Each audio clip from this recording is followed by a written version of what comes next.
Seri 1 Pedang Kayu Harum. Pedang Kayu Harum. Cerita, Ho Ping Hu. Audiobook, novel silat. Bab 15. Biao Eng, betapa besar dosaku kepadamu. Betapa kejinya perbuatanku terhadapmu. Engkau telah menolongku berkali-kali dan aku membalasnya dengan lontaran fitnah keji yang tak tahu malu. Betapa bodohnya aku. Keng Hong. Keng Hong.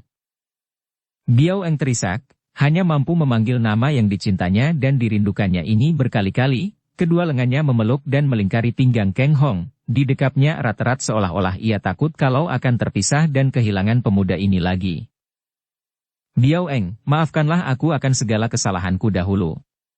Aku dahulu seperti gila, seperti buta kedua mataku. Tiba-tiba Biao Eng merenggutkan dirinya, terlepas dari pelukan Keng Hong, wajahnya pucat dan matanya terbelalak mencari Lai Sek. Ketika melihat pemuda itu masih berdiri seperti patung di bawah pohon, ia lalu meloncat lari menghampiri dan berseru. Sim Koko. Ah, Koko. Gadis yang mendengar Keng Hong mengatakan matanya seperti buta itu teringat akan Lai Sek dan kini ia menangis di pundak pemuda buta itu, hatinya seperti ditusuk-tusuk rasanya. Keng Hong seperti sadar dari sebuah mimpi. Kini dia memandang pemuda buta yang tadi dia lupakan. Mendengar Biao Eng menyebut si pemuda itu, dan setelah dia memandang penuh perhatian, dengan hati yang tidak karuan rasanya, teringatlah dia bahwa pemuda itu adalah Sim Lai Sek, adik kandung mendiang Sim Chiang Bi gadis Hua Sanpai yang pernah berenang di lautan cinta bersamanya dan bahkan kemudian tewas dalam pelukannya karena senjata rahasia milik Biao Eng yang dilepaskan oleh Cui Im. Engkau Sim Lai Sek. Bagus kalau engkau masih mengenalku, Cia Keng Hong manusia rendah budi, berwatak hina dan pengecut. Sim Lai Sek melepaskan rangkulan Biao Eng dan penuh amarah berjalan maju. Akan tetapi kakinya tersandung akar pohon dan tubuhnya terguling. Cepat Biao Eng menyambar lengannya sehingga pemuda buta ini tidak sampai jatuh. Kemudian Lai Sek menudingkan telunjuknya ke arah Keng Hong sambil berkata dengan suara nyaring penuh kebencian. Cia Keng Hong manusia terkutuk. Engkau telah merayu dan membujuk ciciku, menodainya dengan cintamu yang palsu, kemudian membunuhnya. Dan engkau laki-laki pengecut ketika di puncak Kunlun San melemparkan fitnah kepada nona si Biao Eng. Sungguh manusia tak tahu malu, sekarang masih pura-pura membelanya dan minta maaf dengan rayuan lidahmu yang bercabang seperti lidah ular. Saking marahnya, napas pemuda buta ini terengah-engah. Koko. Biao Eng berseru menahan isak. Keng Hong tersenyum pahit. Sim Lai Sek, aku telah bersalah dan engkau boleh memakiku sesukamu, akan tetapi engkau pun tahu bahwa aku tidak membunuh encimu. Apa? Tidak membunuhnya? Pemuda itu saking marahnya melangkah maju lagi 3 tindak dan telunjuknya menuding. Engkau tidak membunuhnya dengan tanganmu, akan tetapi dengan perbuatanmu. Tanganmu tidak berlumur darah enciku, akan tetapi hatimu berlepotan darahnya. Kalau engkau tidak membujuknya, tidak menodainya, apakah perempuan iblis Be Cui Im yang menjadi kekasihmu itu akan turun tangan membunuhnya karena cemburu? Karena engkaulah enciku mati. Engkau yang membunuhnya. Engkau. Menghadapi pemuda buta yang menudingnya dan mengucapkan kata-kata keras itu, Keng Hong menjadi pucat mukanya dan melangkah mundur 2 tindak. Ia merasa jantungnya seperti ditusuk karena tuduhan itu sama benar dengan rasa penyesalan hatinya. Secara tidak langsung dia telah membunuh Sim Chiang Bi dan gadis-gadis lainnya karena dialah yang menjadi sebab kematian mereka. Ia melirik ke arah Biao Eng yang memandangnya dengan air mata bercucuran. Terserah kepadamu, Sim Lai Sek. Aku tidak akan membantah. Biao Eng, aku tahu bahwa engkau cinta kepadaku, seperti yang kau katakan di depan ibumu, di depan banyak orang di Kunlun San. Dahulu aku seperti buta, lebih buta dari pemuda gagah ini, buta oleh nafsu tetapi sekarang terbuka mata hatiku dan aku tahu pula dengan penuh keyakinan bahwa aku mencintamu, Biao Eng. Keparat jahanam. Lai Sek meloncat maju dan memasang kuda-kuda pembukaan ilmu silat Hua Sanpai. Setelah membujuk dan membunuh enciku, kini engkau hendak membujuk Biao Eng. Tidak boleh. Engkau harus membunuh aku lebih dulu. Hayo. Kita sama-sama jantan dan biarpun aku buta, aku siap mempertaruhkan nyawaku mempertahankan gadis yang kucinta. Mari bertanding sampai mati Keng Hong. Keng Hong terbelalak memandang. Melihat pemuda buta yang berjalan saja tersandung hampir jatuh itu kini memasang kuda-kuda menantangnya, sungguh menggelikan dan juga mengharukan sekali. Ia menghela napas panjang dan berkata kepada Biao Eng yang memandang sambil menangis. Kini terserah kepadamu, Biao Eng. Kalau engkau sudi mengampuni aku dan masih mencintaku, marilah engkau ikut bersamaku, menjauhkan diri daripada segala keruwetan dunia. Aku cinta padamu. Sejenak Biao Eng bingung, memandang kuda-kuda itu, berganti-ganti. Kemudian lari menghampiri Lai Sek, memeluk pundaknya dan menangis. Koko. Aku tidak bisa meninggalkanmu. Lega hati Lai Sek dan dengan lengan kiri memeluk pinggang Biao Eng yang ramping dia berkata kepada Keng Hong. Nah, laki-laki rendah budi. Engkau mendengar sendiri. Apa yang kau lakukan sekarang? Membunuhku kemudian memperkosa Biao Eng seperti yang biasa kau lakukan kepada semua wanita muda dan cantik? Panas hati Keng Hong, akan tetapi dia menekan kemarahannya dengan kesadaran bahwa Lai Sek bersikap seperti itu kepadanya karena dorongan sakit hati atas kematian encinya. Ia menghela napas dan rasa panas di dadanya lenyap, kemudian dia tersenyum pahit mengelus hatinya yang sakit, dan berkata halus. Jangan khawatir, Sim Lai Sek. Aku tidak akan mengganggu engkau dan Biao Eng. Biao Eng telah bersikap bijaksana telah melakukan pilihan yang tepat sekali. Kuharap engkau akan hidup bahagia Biao Eng. Pilihanmu tepat. Lai Sek adalah seorang pemuda gagah perkasa, murid Hua Sanpai yang patut dibanggakan. Aku hanya bisa menghaturkan selamat, kalau saja doa seorang rendah budi dan pendosa macam aku ini ada harganya bagi kalian. Selamat tinggal. Keng Hong menahan air mata dari sepasang matanya yang panas, kemudian membalikkan tubuh secara tiba-tiba dan berkelebat pergi dari situ mempergunakan ilmu kepandaian berlari cepat. Keng Hong. Jerit yang melengking sekuatnya dari dasar hati Biao Eng ini tidak mengeluarkan suara, melainkan menggema di rongga dada dan menghimpit jantung. Wajahnya seketika pucat, rangkulannya pada pundak Lai Sek terlepas dan gadis ini roboh terguling ke atas tanah. Betapapun lihainya gadis ini, tidak kuat ia menahan tekanan batin yang amat hebatnya itu. Ketika terpaksa ia memilih Lai Sek, ia melakukan hal ini karena mana mungkin ia tidak mempunyai siapa-siapa dan telah menjadi buta karena dia itu? Akan tetapi ketika melihat pemuda yang dicintanya itu pergi dengan muka pucat, dengan air mata bertahan, dengan hati hancur dan hal ini diketahuinya betul, ia merasa jantungnya seperti diremas-remas.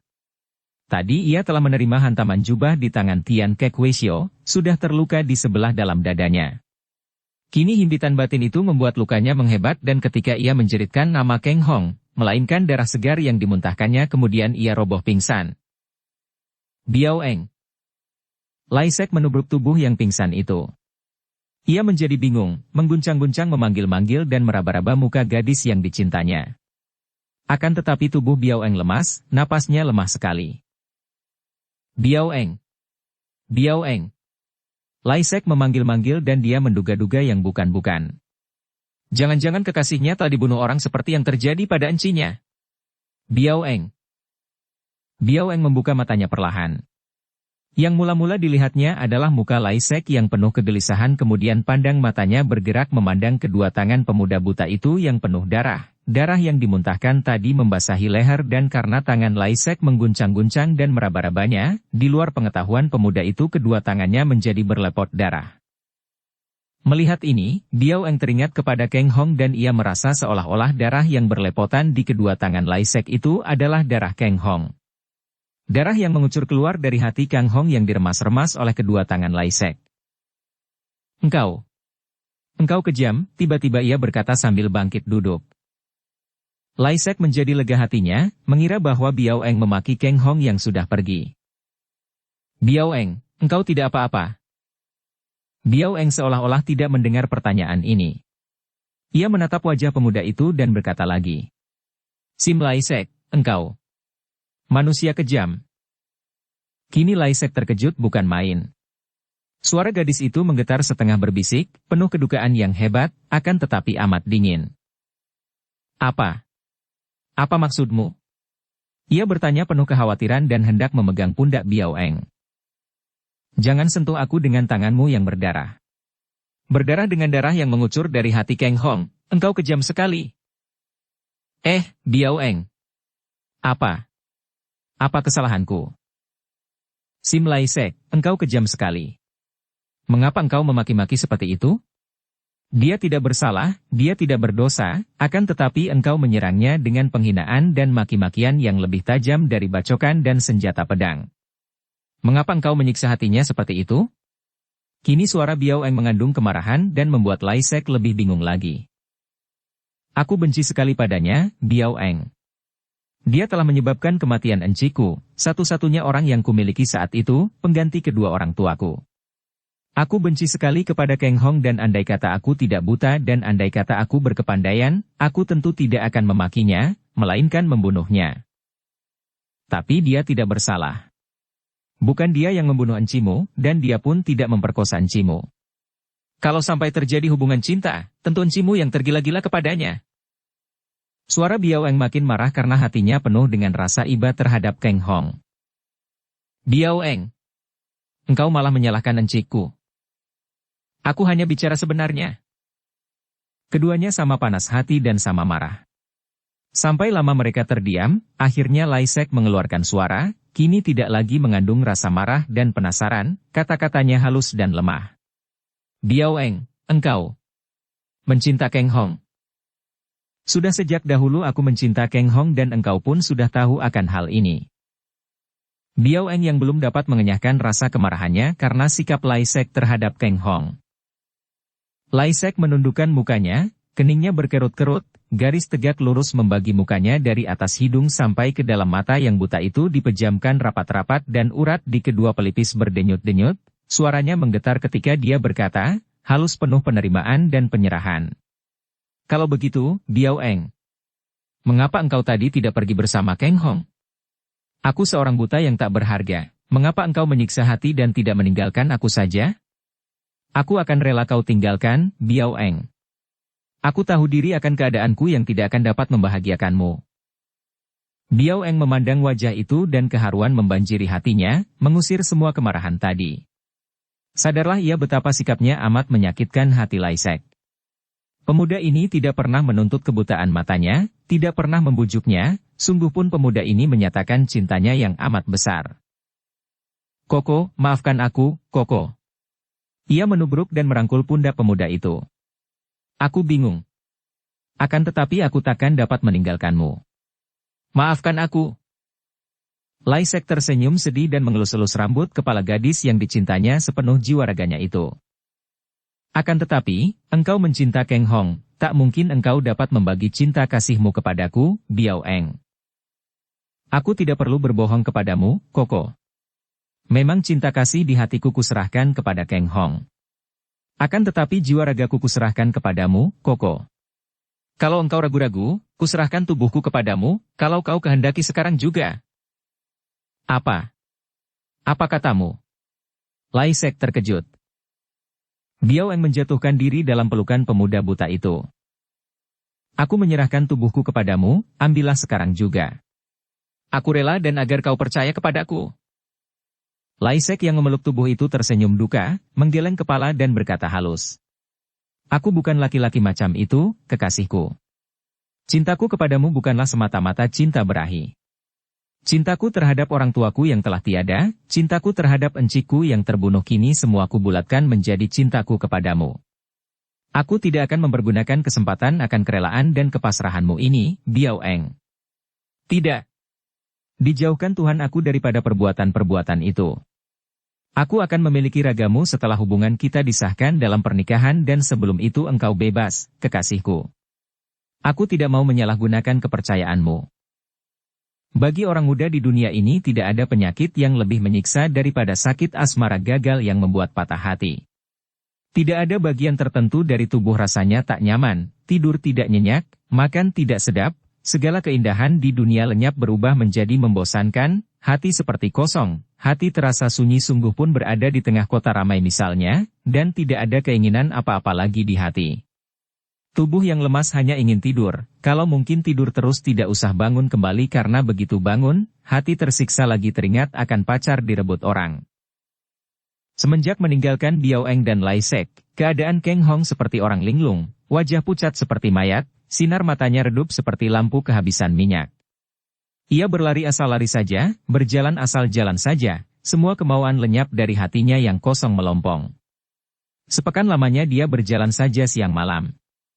Lupa makan lupa tidur, yang terbayang di depan mata hanya bayangan Biao Eng dan Lai Sek. Akhirnya dia terkulai lemas pada suatu pagi di bawah sebatang pohon dan perutnya menuntut isi menyadarkan bahwa dia seorang manusia hidup, bukan patung berjalan. Begitu kesadarannya datang, Kang Hong cepat menguasai dirinya, maklum bahwa penderitaan yang dia buatnya sendiri ini dibiarkannya berlarut-larut, berarti dia menyia-nyiakan hidup dan percuma menjadi seorang manusia terutama seorang laki-laki. Ia lalu mencari buah-buahan pengisi perut setelah makan buah dan minum air. Dia duduk mengaso di bawah pohon menjalankan pikirannya. Ia tahu bahkan yakin bahwa Biao Eng mencintanya. Akan tetapi dia pun tahu bahwa Biao Eng memaksa diri memilih Lai Sek. Begitu dangkal dan tipiskah cinta kasih gadis kepadanya? Ataukah karena bertahun-tahun tidak muncul gadis itu hilang harapan dan cintanya membalik kepada laki-laki lain? Seorang laki-laki yang biarpun tampan dan gagah perkasa namun buta. Apakah dia kalah nilainya oleh seorang buta? Ah, mengapa Lai Sek buta? Ia meloncat bangun lalu duduk kembali. Baru sekarang dia teringat akan hal ini. Lai Sek dahulu tidak buta dan kalau dia kini buta, tentu ada sebabnya agaknya sebab kebutaan Lai Sek ini ada sangkut pautnya dengan pemindahan cinta dari hati Biao Eng. Ia mengangguk-angguk dan rasa penasaran di hatinya agak terhibur. Agaknya tidak semata-mata gadis itu memindahkan cintanya kalau tidak ada alasan yang kuat. Biarlah, dia mengalah dan dia kini teringat betapa besar penderitaan pemuda itu. Encinya tewas dibunuh orang, belum sempat membalas dendam, sekarang menjadi buta matanya. Ah, kalau dia pikir-pikir dengan hati dan kepala dingin kini dia dapat melihat bahwa awal kesengsaraan pemuda yang kehilangan encinya itu adalah karena dia. Kalau dia tidak menerima pencurahan cinta kasih Chiang Bi, agaknya gadis itu tidak akan terbunuh oleh Cui Im dan belum tentu pemuda itu akan menjadi buta, belum tentu pula akan menjadi kekasih baru Biao Eng. Dia harus pergi ke Hua Sanpai. Hua Sanpai mempunyai perhitungan yang belum beres dengan suhunya, yaitu ketika suhunya bermain cinta dengan seorang murid wanita Hua Sanpai, kemudian suhunya mencuri pedang pusaka yang kini dilarikan Cui Im pula. Bahkan perhitungan antara gurunya dan Hua Sanpai itu ditambah perhitungan baru lagi karena kematian Sim Chiang Bi yang sebab-sebabnya ditimpakan kepadanya. Dia harus ke Hua Sanpai untuk menjelaskan kesemuanya itu dan untuk mendinginkan hati para pimpinan Hua Sanpai, menghapus permusuhan dan berjanji akan mengembalikan pusaka yang dilarikan Cui Im. Pada waktu ini, Hua Sanpai diketuai oleh seorang Tosu yang sudah amat tua usianya, tidak kurang dari 100 tahun, dan berjuluk Bun Hoa Tosu. Karena amat tua dan Tosu ini lebih banyak bersamadhi dan tidak suka lagi mengurus urusan duniawi maka segala urusan dunia terutama yang mengenai urusan Hua Sanpai dia serahkan kepada dua orang muridnya yang paling dapat diandalkan, yaitu kakak beradik Choa Kiu dan Choa Bu, yang terkenal dengan julukan Hua San Siang Sin Kiam. Kedua orang murid tertua ini dibantu oleh murid-muridnya yang lain yang jumlahnya semua ada 9 orang. Pada waktu itu, Hua San Kiu Lo Jin, 9 kakek Hua San, yaitu murid ketua Hua Sanpai ini terkenal dan merekalah yang boleh dibilang menjadi tiang Hua Sanpai. Tentu saja tokoh-tokoh muda yang menjadi anak murid ke-9 orang kakek ini banyak sekali jumlahnya, di antara mereka ada yang menjadi Tosu, ada pula yang menjadi orang biasa, namun kepandaian mereka juga terkenal karena memang ilmu silat Hua Sanpai termasuk ilmu silat yang lihai, terutama sekali ilmu pedangnya. Ketika pada pagi hari itu seorang pemuda yang tidak dikenal mendaki lereng Hua Sanpai menuju ke puncak, gerakan-gerakannya telah dilihat oleh para murid Hua Sanpai yang kebetulan berada di bagian lereng bawah puncak itu.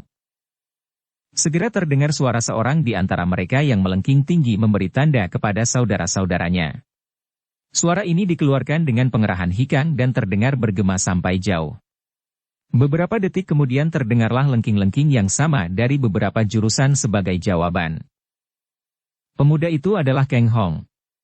Begitu dia mendengar lengking pertama tadi, dia telah menghentikan langkahnya.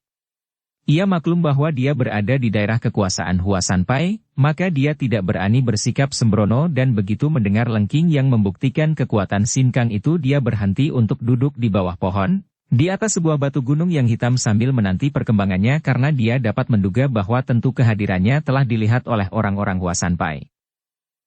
Ketika dia mendengar lengking-lengking yang menjawab, dia menghitung. Ada 12 kali lengking yang menjawab lengking pertama. Diam-diam dia merasa kagum dan tahu bahwa Hua Sanpai adalah partai persilatan besar yang mempunyai banyak murid pandai. Keng Hong yang menanti di bawah pohon, bersikap tenang. Tidak lama dia karena segera muncul 13 orang yang gerakan-gerakannya gesit turun dari puncak di depan menuju ke tempat dia duduk. Mereka terdiri dari 3 orang wanita berusia 30-an tahun dan 10 orang pria yang usianya kurang lebih 40-an tahun. Sikap mereka amat gagah dan di punggung mereka tampak terselip sebatang pedang. Melihat mereka sudah datang dekat, Keng Hong berdiri menanti sampai mereka tiba di depannya. Ia lalu mengangkat kedua tangan ke depan dadanya sambil menjura dan berkata, "Xiao Te Chia Keng Hong mohon diperkenankan menghadap ketua Hua Sanpai atau para pemimpinnya." Kedua Lo Chian Wei Huasan Siang Sin Kiam sudah mengenal Xiao Te Chia Keng Hong. Serat-serat sing-sing. Hampir semua mulut menyebut nama itu dan seperti komando, 13 batang pedang telah terlolos dari sarungnya, berkilauan di tangan ke-13 orang murid Hua Sanpai itu. Dengan gerakan lincah namun teratur mereka itu bergerak mengurung dengan sikap mengancam sekali. Keng Hong masih tenang dan dia mengangkat kedua tangannya ke atas sambil berkata, "Harap Cui yang gagah perkasa tidak salah sangka. Xiao Te datang bukan dengan niat hati buruk, melainkan Xiao Te sengaja datang untuk menemui para pemimpin Hua Sanpai dan membersihkan semua urusan gelap yang dahulu timbul. Percayalah, Xiao Te datang dengan niat hati baik. Niat baik pulakah dalam hatimu dahulu yang menyebabkan kematian Sim Chiang Bi anak murid Hua Sanpai?" Tiba-tiba seorang di antara 3 orang wanita gagah itu bertanya, nadanya mengejek dan marah. "Sama baiknyakah dengan niat hati gurumu yang melarikan anak murid Hua Sanpai pula, juga mencuri pedang pusaka dan ramuan obat?" Seorang murid pria bertanya, nadanya marah. "Guru dan muridnya sama saja.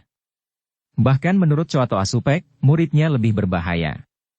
Tidak boleh dipercaya, teriakan-teriakan ini dengan kacau terdengar dari banyak mulut dan pedang di tangan mereka yang tadi melintang di depan dada kini telah menodong ke depan, ke arah Keng Hong. Perlahan-lahan 13 orang anak murid Hua Sanpai itu melangkah miring ke kanan, kaki bersilang, terbuka lagi, bersilang lagi dan dengan demikian mereka mengitari Keng Hong perlahan-lahan dalam jarak 3 meter dari pemuda yang berada di tengah-tengah lingkaran itu. Keng Hong yang masih berdiri biasa, tidak menggerakkan tubuh dan dia menghela napas panjang. Kembali niat baiknya jatuh di tempat yang salah, datang-datang dia disambut 13 batang pedang telanjang yang menodongnya. Cui adalah murid-murid gagah dari sebuah perkumpulan besar. Kalau Xiao Te diam tak bergerak, tidak melawan sama sekali, apakah Cui tetap akan menyerangku dengan senjata Cui itu? Seorang di antara mereka yang tertua, seorang tosu berjenggot panjang, menjawab. "Tentu saja. Engkau adalah musuh besar Hua Sanpai dan kami seluruh anak murid Hua Sanpai dapat dicuci dengan darahmu." Keng Hong menggelengkan kepalanya. Jelas bahwa mereka ini adalah orang-orang yang memiliki watak gagah. Buktinya sejak tadi mereka hanya mengurung dan mengancam saja karena dia tidak pernah bergerak melawan. Akan tetapi, dendam membuat orang gagah menjadi gelap akal budinya, nafsu telah menguasai kesadaran mereka. Kiranya tidak akan ada gunanya kalau dia berusaha untuk bicara dengan mereka yang hanya memenuhi tugas dan dikuasai nafsu dendam itu. Maka dia lalu berkata, "Kalau Xiao Te diam saja Cui tetap akan membunuhku." Padahal kalau Xiao Te menghendaki, dengan mudah Xiao Te dapat bersikap seperti Cui dan dalam waktu singkat Xiao Te dapat membunuh Cui sekalian. Akan tetapi kedatanganku ini mengandung niat hati yang baik, maka kalau Cui memaksa hendak membunuh Xiao Te terpaksa Xiao Te akan melucuti senjata Cui sekalian. Kalau Xiao Te berhasil, Xiao Te tentu akan menyerahkan diri dan harap Cui sudi membawa Xiao Te menghadap ketua Hua Sanpai. Bagaimana? Wajah ke-13 orang itu menjadi merah karena marah dan penasaran. Tosu berjenggot panjang itu mengerutkan kening.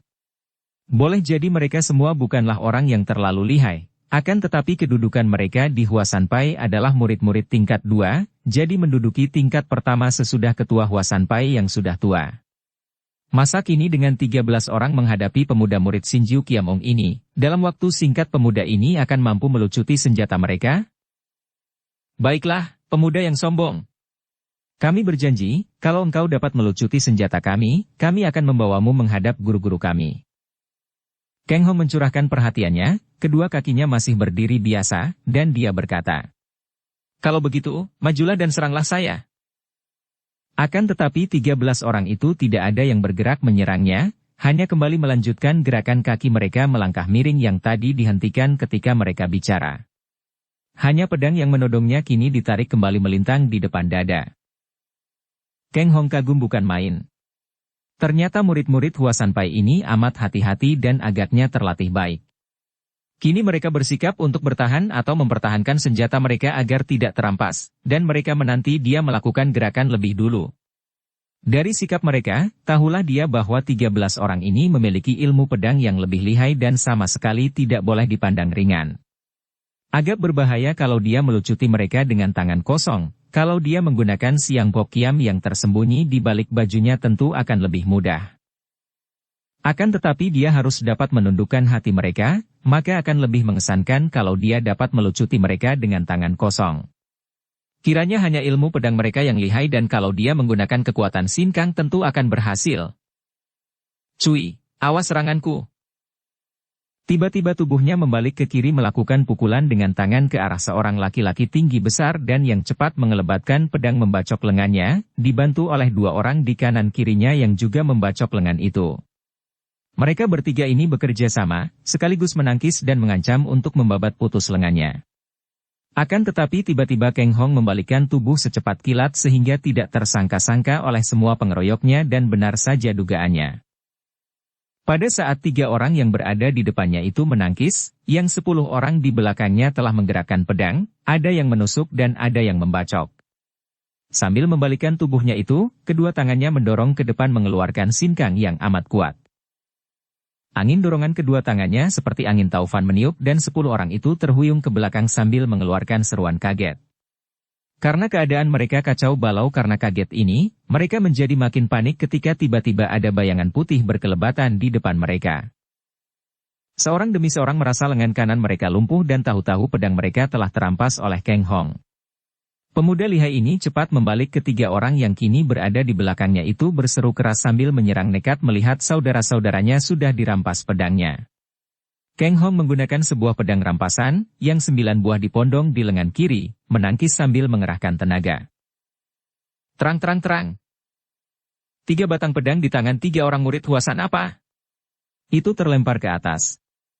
Kang Hong meloncat ke atas, memutar pedang rampasan yang dipakai menangkis tadi, terus diputar menerima 3 batang pedang yang melayang turun dan pedang-pedang itu seperti melekat pada pedangnya, ikut berputar. Kemudian dia ambil dengan cara melepaskan 4 batang pedang itu semua kini telah berada dalam pondongan lengan kirinya. 13 orang anak murid Huasanpai memandangnya dengan muka pucat dan mata terbelalak, mulut ternganga. Bagi mereka, sungguh merupakan keajaiban betapa pemuda itu sedemikian mudahnya merampas pedang mereka tanpa mereka sangka, dan bahkan mereka tidak sempat melihat bagaimana tiba-tiba lengan mereka menjadi lumpuh dan pedang mereka terlepas. Sesungguhnya, ilmu pedang ke-13 orang ini sudah hebat, dan andai kata Kang Hong hanya mengandalkan ilmu silat, sungguh pun dia telah mempelajari ilmu silat tinggi peninggalan suhunya dan disempurnakan dengan ilmu dalam kitab Taikek Sin Kun kiranya tidak akan mudah baginya untuk menangkan pengeroyokan itu dalam waktu singkat.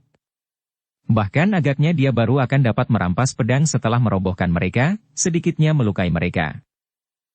Akan tetapi pemuda yang cerdik ini mempergunakan sinkangnya yang amat hebat itu dapat membuat lawannya terhuyung dan kacau, kemudian mempergunakan kecepatan gerakan yang didasari ginkang tinggi, merampas pedang dan menotok pundak.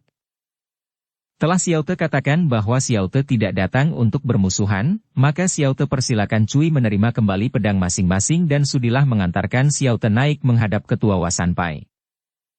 Lengannya tidak bergerak, akan tetapi ke-13 batang pedang itu mendadak seperti hidup dan terbang kepada ke-13 orang murid Huasanpai yang menjadi kaget dan cepat menangkap pedang-pedang itu. Sambil memandang penuh kaget, kagum dan jerih, mereka menyarungkan kembali pedang mereka dan Tosu berjenggot panjang berkata, "Baiklah, kami tidak akan melanggar janji, mari kami antar menghadap guru-guru kami." Kang Hong menjura penuh hormat dan berkata dengan sikap merendah sehingga dengan sendirinya menghapus sebagian besar rasa penasaran dan kemarahan mereka yang menyangka pemuda yang sudah menang itu tentu akan bersikap sombong.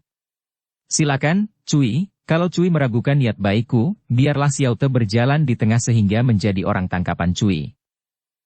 Karena dia bicara dengan jujur, bukan mengejek, 13 orang itu tidak tersinggung dan beramai-ramai mereka lalu mengawal Kang Hong yang berjalan di tengah naik ke puncak. Makin tinggi ke puncak, makin banyaklah anak murid Hua Sanpai yang kini mengikuti rombongan ini dan ramai mereka membicarakan pemuda yang mereka kawal, pemuda yang semenjak dahulu dianggap musuh besar Hua Sanpai, akan tetapi yang kini datang sendiri dengan niat baik. Mereka ingin sekali melihat apakah yang akan terjadi kalau pemuda ini berhadapan dengan guru-guru mereka. Seorang murid telah lebih dahulu melaporkan ke atas. Ketika kedua orang kakek Choa mendengar bahwa Chia Kang Hong datang minta menghadap, dan menundukkan 13 orang murid yang bersenjata pedang dengan tangan kosong, mereka berdua bersama 7 orang sute mereka lalu siap mengadakan penyambutan di dalam ruangan lebar yang biasanya dipergunakan sebagai tempat berlatih. Mengingat akan pentingnya persoalan yang mereka hadapi, yang menyangkut nama baik Hua Sanpai, apalagi mengingat bahwa yang datang adalah murid Xinjiu Qiamong yang dahulu ketika merampas pedang pernah mengalahkan guru mereka, maka kedua orang kakek Shi Choa ini memberitahukan pula kepada guru mereka yang sedang bersamadi di dalam kamarnya. Mendengar laporan dua orang muridnya, Bun Hoa Tosu yang tua itu mengangguk-angguk dan berkata, "Dia sudah datang, itu baik sekali, apapun yang dikehendakinya, kita harus menyambutnya dan menyelesaikan segala urusan. Tidak baik hati mengandung dendam yang tidak terselesaikan, hal itu akan meracuni hati sendiri." Maka keluarlah kakek tua ini dengan bertongkat, menuju ke ruangan Lian Butia ini. Kang Hong merasa hatinya gentar dan kagum. Ruangan itu luas, akan tetapi kini dikelilingi pagar hidup berupa anak murid Hua Sanpai yang berdiri dengan disiplin baik, tidak ada yang bicara, namun dengan sikap siap siaga dan penuh kewaspadaan semua mata ditujukan kepadanya. Jumlah anak murid yang berkumpul di situ dia taksir kurang dari 100 orang. Ketika dia memandang ke dalam ruangan, dia melihat seorang kakek tua sekali duduk memegangi tongkat dari akar cendana berbentuk naga didampingi Huasan Siang Sin Kiam dan 7 orang tosu lain yang kesemuanya bersikap gagah dan keren. Diam-diam Kang Hong berdoa dalam hatinya semoga dia akan berhasil dalam menyelesaikan urusan dengan Hua Sanpai secara damai. Kalau dia gagal sangat boleh jadi dia akan tewas di tempat ini. Para pengawalnya berhenti di luar ruangan dan menggabung dengan murid-murid lain yang berdiri mengelilingi ruangan itu di luar. Kang Hong melangkah maju dengan sikap hormat sampai terpisah kira-kira 5 meter dari ketua Hua Sanpai dan 9 orang Huasan Kyulojin, kemudian dia menjura dan membungkuk sampai dalam sambil berkata, "Bo Andwe, saya yang rendah, Chia Kang Hong, menghaturkan hormat kepada Lo Cianwei yang mulia sebagai pimpinan Hua Sanpai." Suasana hening sekali setelah dia bicara itu sehingga andai kata ada sebatang jarum jatuh ke lantai tentu akan terdengar nyata. "Chia Kang Hong, apakah kehendakmu mendatangi Hua Sanpai?" Terdengar suara Choa Kiu yang nyaring dan penuh wibawa. Kemudian mempergunakan kecepatan gerakan yang didasari ginkang tinggi, merampas pedang dan menotok pundak. Kang Hong mengarahkan pandang matanya kepada kakek itu dan sejenak pandang mata mereka bertemu. Sinar mata kakek itu penuh selidik dan mengandung kemarahan, akan tetapi Kang Hong memandang dengan ramah dan tenang. "Choa Lo Cianwei, saya sengaja menghadap untuk bicara dengan ketua Hua Sanpai." Ia melirik ke arah kakek tua yang belum pernah dia kenal itu. "Xian Cai, bicaramu menarik seperti Xinjiu Qiamong. Wajah dan sikapmu mengingatkan Pinto akan si Chun Hong. Orang muda, Pinto adalah ketua Hua Sanpai, engkau hendak bicara apa?" "Maafkan saya, Lo Cianpue. Saya amat berterima kasih bahwa Lo Cianpue sudi menerima saya yang muda dan bodoh dan sudi memberi kesempatan kepada saya untuk bicara. Hati saya selamanya tidak akan tenteram kalau belum bicara urusan yang timbul antara mendiang suhu dan saya sendiri dengan Hua Sanpai, dan besar harapan saya bahwa Lo Cianpue akan cukup bijaksana untuk membicarakan semua kesalahpahaman itu sehingga segala bentuk permusuhan dapat dihabiskan sampai di sini saja." "Enak saja bicara. Dosa gurumu dan engkau sudah bertumpuk-tumpuk setinggi langit, minta didamaikan bagaimana?" bentak Cho Abu dengan suara marah. Bun Hoat mengangkat tangan ke arah muridnya itu dan tersenyum, kemudian memandang kepada Kang Hong sambil mengangguk-angguk. "Orang muda, engkau pandai bicara. Coba teruskan bicaramu. Bagaimana engkau akan mengusulkan tentang segala perbuatan yang telah dilakukan gurumu dan engkau sendiri?" Kang Hong masih bersikap tenang. Ia maklum bahwa segala keputusan tergantung kepada kebijaksanaan kakek tua itu, maka dia harus dapat menundukkan kakek ini dengan kata-kata yang tepat karena kalau dia gagal, dia akan menghadapi ancaman maut di tempat ini. Lo Qianwei. Untuk menelaah urusan ini, sebaiknya kalau perkaranya sendiri dibicarakan. Maaf, bukan maksud saya untuk mendongkel-dongkel kembali urusan lama. Akan tetapi, karena yang menjadi mula-mula urusan ini adalah perbuatan guru saya terhadap Hua Sanpai, maka sebaiknya kalau saya membicarakan urusan guruku itu. Kalau saya tidak salah mendengar cerita Suhu dahulu, permusuhan antara Suhu saya dan Hua Sanpai terjadi karena seorang murid wanita Hua Sanpai lari bersama Suhu. Dilarikan. Dicuri. Choa Kiu memotong. Kang Hong tersenyum memandang wajah ketua Hua Sanpai. Benarkah dilarikan dengan paksa, Lo Qianwei? Menurut sepanjang pendengaran saya, Suhu tidak pernah memaksa seorang wanita. Bun Hoat Tosu mengelus jenggotnya yang putih seperti benang perak. Memang lari bersama si Chun Hong karena dibujuk omongan manis, akan tetapi dilarikan secara paksa. Demikianlah, baik dilarikan maupun lari secara sukarela, akan tetapi seorang murid wanita Hua Sanpai pergi bersama Suhu. Dan urusan kedua, Suhu mengambil sebuah pedang Hua Sanpai juga ramuan obat. Kakek itu mengangguk-angguk. Lo Qianwei, semua perbuatan Suhu memang bersalah, akan tetapi karena beliau telah meninggal dunia, apakah sepatutnya dia dikejar-kejar terus, dan apakah sudah semestinya kalau muridnya juga harus memikul dosanya? Urusan murid wanita dan ramuan obat, karena murid itu sudah meninggal dan obat itu sudah habis, tidak perlu dibicarakan, orang muda. Akan tetapi pedang pusaka itu tidak bisa lenyap dan tentu jatuh ke tanganmu. Pedang itu harus dikembalikan kepada Hua Sanpai. Kang Hong mengangguk. Tepat dan adil sekali, dan sudah semestinya begitu, Lo Qianwei. Akan tetapi pedang pusaka Hua Sanpai itu telah dicuri oleh Be Cui Im, murid Lam Hai sini. Ah! Seruan ini keluar dari mulut 9 orang murid Hua Sanpai, dan hanya ketua itu yang masih tenang sikapnya. Saya sebagai murid Xinjiu Qiamong, merasa berkewajiban untuk menebus kesalahan Suhu dan saya bersumpah untuk mencari dan merampas kembali Pokiam itu, di kemudian hari pasti akan saya haturkan kepada Lo Qianwei di sini. Apakah sumpahmu akan kau penuhi, orang muda? Dukung channel Novel Silat dengan subscribe, follow, like, komen dan share. Lo Qianwei, kalau saya tidak akan memenuhi sumpah saya, untuk apa saya datang menghadap Lo Qianwei untuk bersumpah? Kalau saya tidak memenuhi janji mengembalikan pedang, tentu saya tetap dianggap musuh besar Hua Sanpai, padahal kedatangan saya menghadap Lo Qianwei ini justru hendak melenyapkan segala macam permusuhan. Kembali kakek itu mengangguk-angguk dan hati Kang Hong merasa lega karena agaknya urusan yang menyangkut suhunya sudah dapat dia bereskan, sungguh pun belum lenyap, namun sedikitnya telah mendinginkan permusuhan itu dan meredakan kemarahan Hua Sanpai terhadap suhunya. Sekarang bagaimana pertanggungjawabmu tentang perbuatanmu sendiri orang muda? Pinto mendengar laporan-laporan yang amat tidak menyenangkan hati, dan amat tidak baik. Kini Tosu tua itu memandangnya dan diam-diam Kang Hong terkejut melihat betapa sepasang mata tua di balik bulu mata yang putih itu menyorot seperti kilat menyambar. Ah, kakek ini amat hebat dan akan merupakan lawan yang amat berbahaya, pikirnya dengan hati berdebar. Maaf, Lo Qianwei. Lebih baik saya bicara terus terang terhadap Lo Qianwei yang bijaksana. Saya mengaku bahwa memang saya telah melakukan hubungan cinta dengan mendiang Sim Chiang di murid wanita Hua Sanpai. Akan tetapi hal ini merupakan urusan antara seorang pria dan seorang wanita yang melakukannya atas kehendak dan kerelaan sendiri tanpa ada yang memaksa, merupakan suatu kejadian wajar dan lumrah kalau terjadi antara seorang pria dan seorang wanita yang saling tertarik dan saling suka. Hubungan gelap. Hubungan kotor, hubungan karena dorongan nafsu berahi. Tiba-tiba Coabu tokoh Huasan Siang Sin Kiam yang lebih muda, membentak marah. Dengan tenang dan sabar Kang Hong memandang kakek itu, tersenyum pahit dan berkata, terserahlah apa yang Totiang katakan atas hubungan anak-anak manusia muda yang belum mampu mengendalikan dirinya itu. Akan tetapi, hubungan kotor atau bersih, gelap maupun terang, hal itu adalah urusan saya dan Sim Chiang Bi sendiri, tidak ada sangkut pautnya dengan Hua Sanpai sama sekali.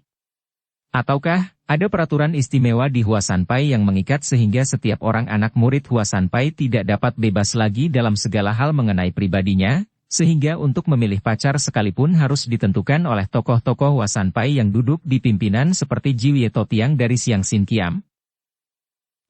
Chia Keng Hong, hati-hati menjaga mulutmu. Koa Q membentak dengan muka merah. Ketua Wasanpai dan Bun Hoa Tosu mengangkat tangannya dan berkata, Sian Chai, benar-benar mewarisi kepandaian bersilat lidah dari si Chun Hong, anak ini. Akan tetapi, ada benarnya apa yang diucapkan. Orang muda, Tinto dapat menerima alasanmu bahwa apa yang terjadi antara engkau dan murid Sim Chiang Bi adalah urusan pribadi kalian orang-orang muda. Akan tetapi, bagaimana engkau dapat membela dirimu tentang kematian murid kami itu? Saya bersumpah bahwa saya tidak membunuh Sim Chiang Bi, Lo Cianpue. Memang tidak membunuh dengan tanganmu, akan tetapi dengan perbuatanmu.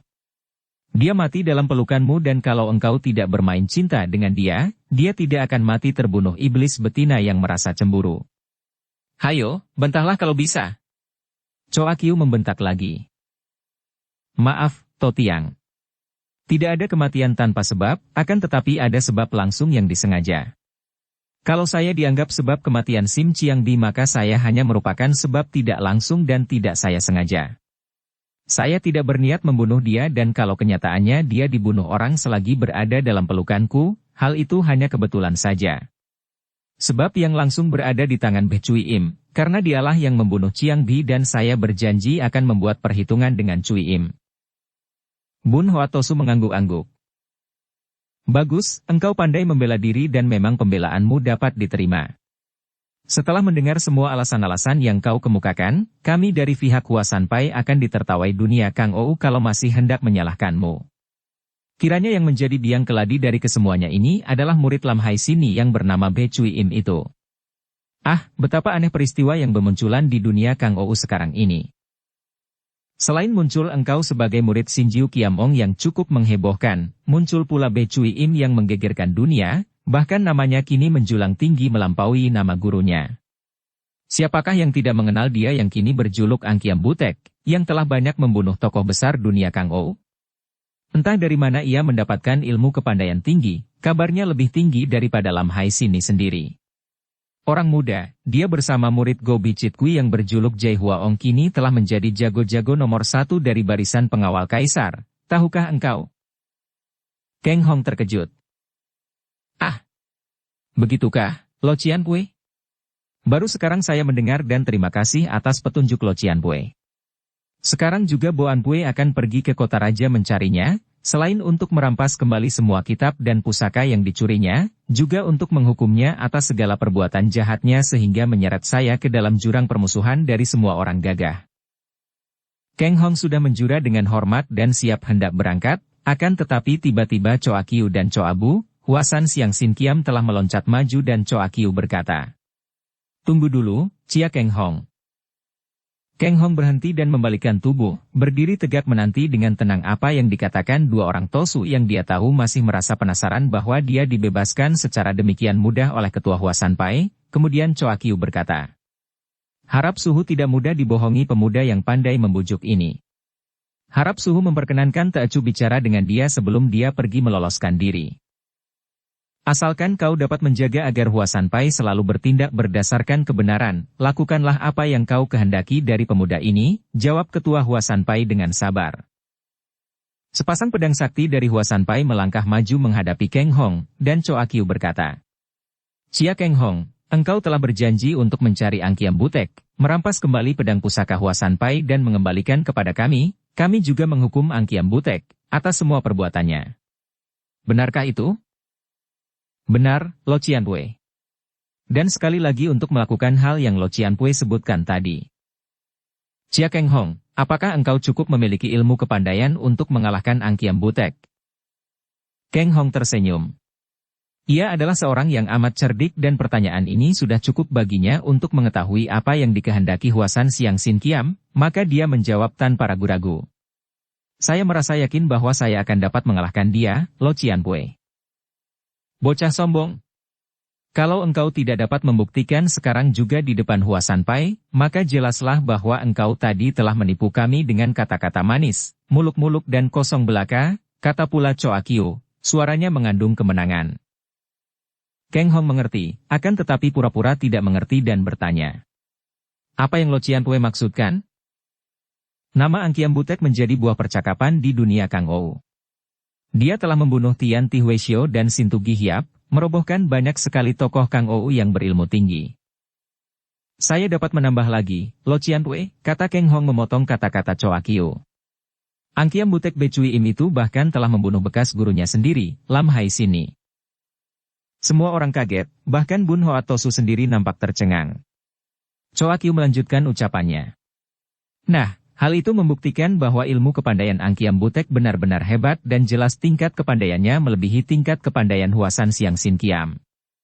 Kami sendiri agaknya tidak akan mampu menandinginya. Akan tetapi engkau telah menyatakan keyakinanmu untuk mengalahkannya. Dapatkah engkau membuktikan kata-katamu itu sekarang juga? Kang Hong masih berpura-pura tidak mengerti. Membuktikan dengan cara bagaimana, Lo Cianpue? Dengan cara mengalahkan Huasan Sian Sin Kiam. Jelas bahwa kepandaian kami masih lebih rendah daripada Ang Kiam Butek, maka kalau engkau sudah merasa yakin akan dapat mengalahkan dia, tentu engkau pun harus dapat mengalahkan kami. Sebaliknya, kalau terhadap kami saja engkau berani membohongi guru kami bahwa engkau akan dapat mengalahkan Ang Kiam Butek. Kang Hong pura-pura kaget dan bingung kemudian dia menghadap ketua Huasan Pai sambil berkata. Mohon pertimbangan Lo Cianpue mengenai tantangan Huasan Siang Sin Kiam ini.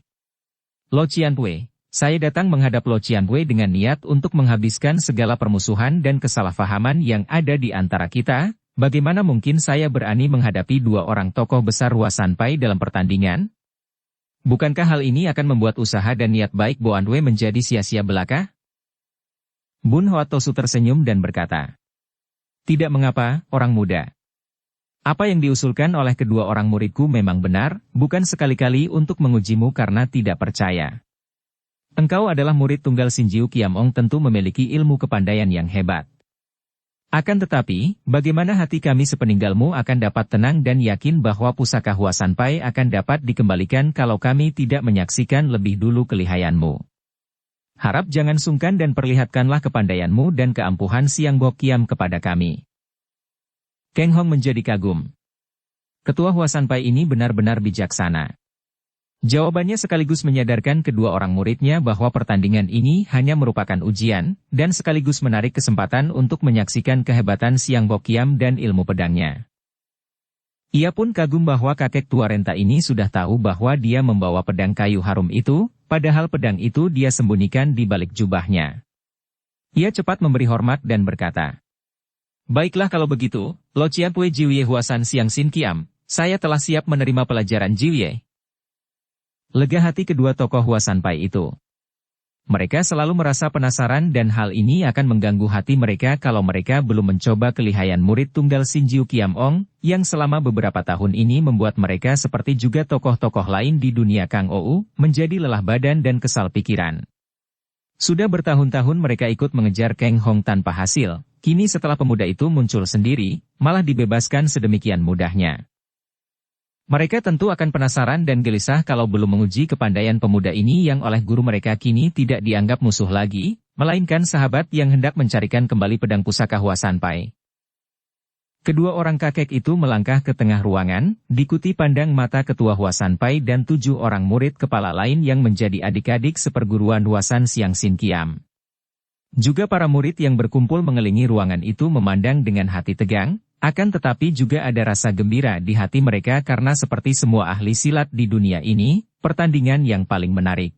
Apalagi bagi mereka itu yang kini disuguhi pertandingan hebat dengan majunya Huasan Siang Sin Kiam melawan seorang pemuda murid Sinjiu Kiamong yang terkenal.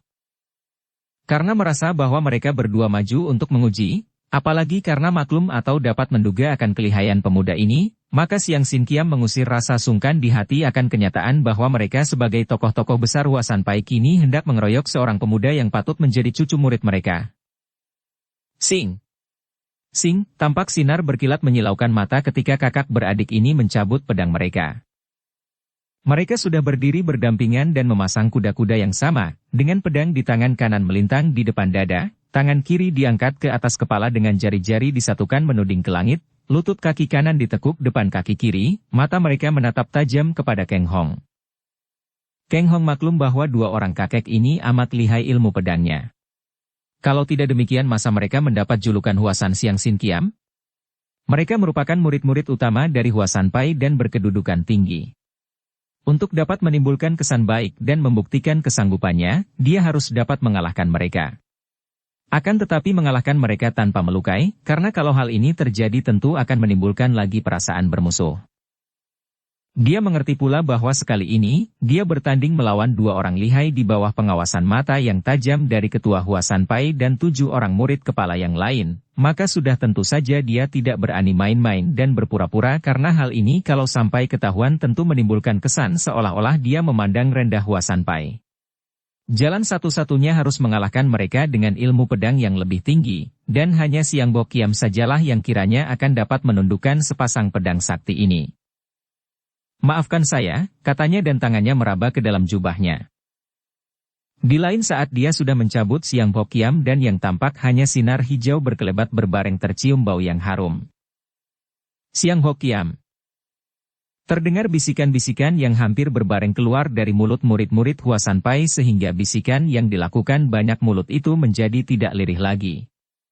Setelah sinar hijau lenyap, yang tampak hanya sebatang pedang kayu di tangan Kang Hong, dan sebagus-bagusnya pedang kayu, tentu tidaklah seindah dan segagah pedang baja.